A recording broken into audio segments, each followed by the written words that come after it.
Welcome to the NBA Coast to Coast podcast brought to you by thelines.com. Coming to you from the West Coast, Josh Lander, joined by Nate Weitzer. He's on the East Coast. And we are looking at we're looking at best bets in this video to kick things off here. We also have play up props up, 2 videos that we're bringing you each and every weekday. So make sure to subscribe to that page so you can follow along with us all season and into these playoffs as we gear up for those in about a month or so. We have 6 games that we're looking at here on the slate tonight with some weird stuff going on, a couple of back-to-backs, but we're going to do our best here. Also want to remind you to head to thelines.com, use everything we have up on the site right now, including that prop finder tool, to make sure you're getting the best juice from all these books that are giving you bets this season.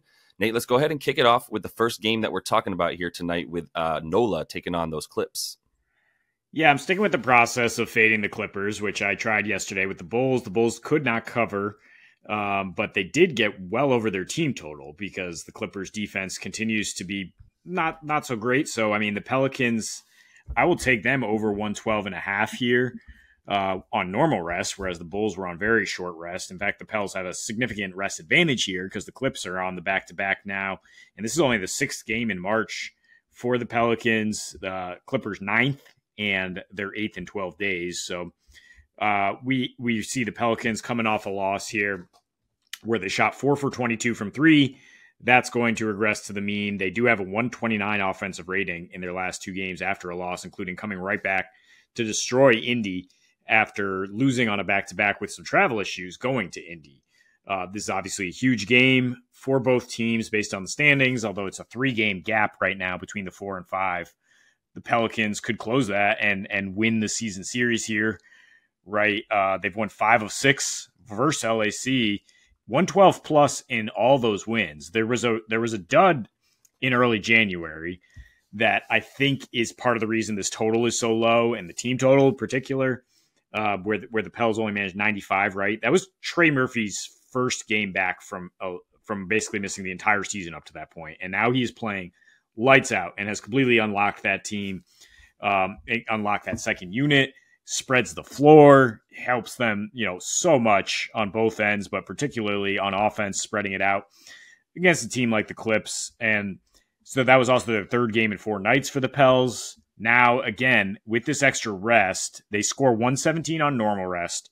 They've played 5. They're 5-0 and scored 130 on 5 games with 3+ days rest, which is not the situation. But I'm saying overall, they have a little more time off here. And then you look at the Clips defense on back-to-backs allows 7 more points per game than on extended rest, 6 more free throws per game. Pels getting 25 free throws in these last few meetings. The Pels shooting 40% from 3 in these last 4, and the Clips allowing 41% in their last 6, which is 3rd worst in the NBA. They have a 123 defensive rating in their last 3 road games here. And I thought Kawhi wasn't going to play last night because of the back. It turns out he did. So, I mean, now Harden sat, and now Harden is questionable. But I don't know. Maybe that flips tonight. We're back to playing a little bit of smoke signals with the Clips injury report, aren't we? But they clearly are going to prioritize health down the line more than worrying about getting this one against the Pels. That said, they could easily cover. We could easily see the same thing as last night where the Pels win a close one. The Clips are able to score with them, but I think either way, this Pelicans offense is going to be too much for a tired Clippers team that is not playing well defensively against anybody.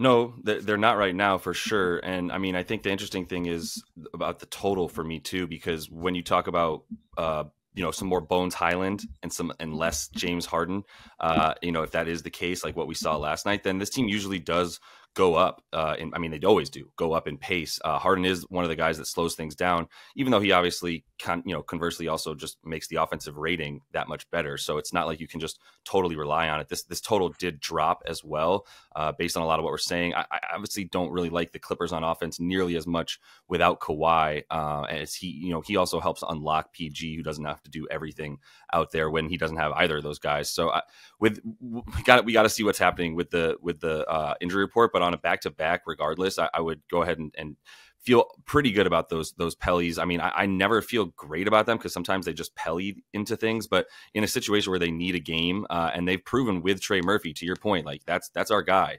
That is the dude that is like unlocking things for them, because at the very least they have a guy that you have to get out on the 3-point line, and that's not something that they've had very, very much of over the course of the last couple seasons since Zion's been there, especially. So it's a great piece for them, and I'm with that. I'm going to take an over in a game that has dropped precipitously from its opening number in the total there with those Raptors and Magic. And I am going to go over in the 217 that we now get. You can get 217 without the hook there as well, and just take over on that. And that might seem really, really scary. And I understand that with the Magic being the team that they've been, especially last like 5 games or so, they've slowly slowed down and been worse on offense after a really torrid run. But this thing is like, who are they playing? And it's one of those things now in the NBA with a couple teams like the Raptors where you're like, yo, they don't have anybody that can score. So, but they play super fast and they don't play any defense. So what do we account for there, right? And you could look at a Magic team total and probably feel pretty good about that, because I am banking on them being the team on offense that can at least like get the points for them, right? And for this total in general, their offensive rating and everything is a bit worse on the road than it is at home. But they don't necessarily slow things down, and that defense is also much worse for them. So I could see this being more of a lackadaisical moment in time where they are going to be running now with a team that's played with the fastest pace over the last 5 and second fastest pace over the last 10, and just continues to like not have any defense. Obviously, third worst defensive rating over the course of their last 10 as well.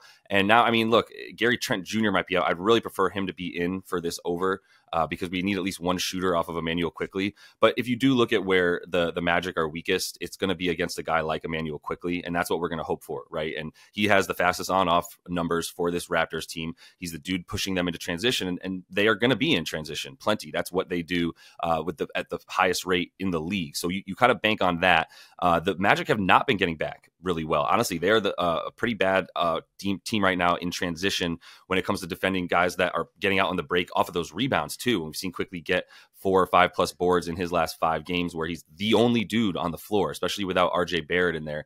I really wanted to try to focus on him and say like maybe he can go under because he has really high props in this one, but he has really high props for a reason. He's going to be the entire focal point of that offense. And last point here, very simply, probably should be the main point. Orlando attacks the basket. There is like Kelly Olynyk. End of point, right? Like there's not going to be anybody there to limit the 2 dudes who go to the basket on drives as much as anybody in the league between Franz and Paolo, and 2 dudes who are taking a combined 13 shots inside of 5 feet. Over on the whole season, and especially even over the last 10, it's just been a lot of rim frequency for them. Let's just get into the paint, and then go from there, right? Like they're going to the basket at the 8th highest percentage on the season. They're actually high. They have the highest percentage of shots inside of that area. So if they're going to be shooting from there, I think there's opportunities. If the Raptors want to foul them, we can slow this thing down and get to the free throw line. So once you get to 217, I'm like, I can still predict this game at about 219, 220, and feel like that's going to be the case here. Yeah, for me, it was right between Pels and Magic team total, to your point. Yeah, like I think the Magic should be closer to 120 here, given the fact that the Raptors are actively trying to lose and throwing out lineups that cannot guard and are getting absolutely pummeled on the boards. That's why I like Wendell Carter. We got him player props here. I like Franz to snap out of his little slump here. I think you're still getting a little bit of value, although not as much value because the books are aware that Toronto will let him walk right in there, it seems. But yeah, with those guys both having good games in terms of Franz and Paolo, the Magic should be scoring more than usual. And we saw this kind of happen when they played the bottom feeders, Washington and Detroit. The totals are a little higher than when they get like a Knicks or a Cavs, where it's just like both teams are locked in and grinding. So makes sense to me.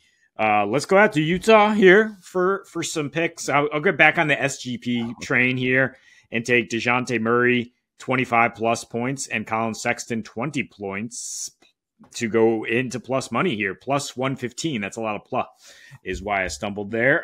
But DeJounte, I mean, he has 40 plus in both of his last 2 roadies. He's got 35 points per game on 32% usage. His last 3 with no Jalen Johnson. I'm not sure Jalen's going to be back here. He is upgraded to questionable, but I think the Hawks are playing it safe with him. Sadiq Bey out for the year. Noah Kongwu.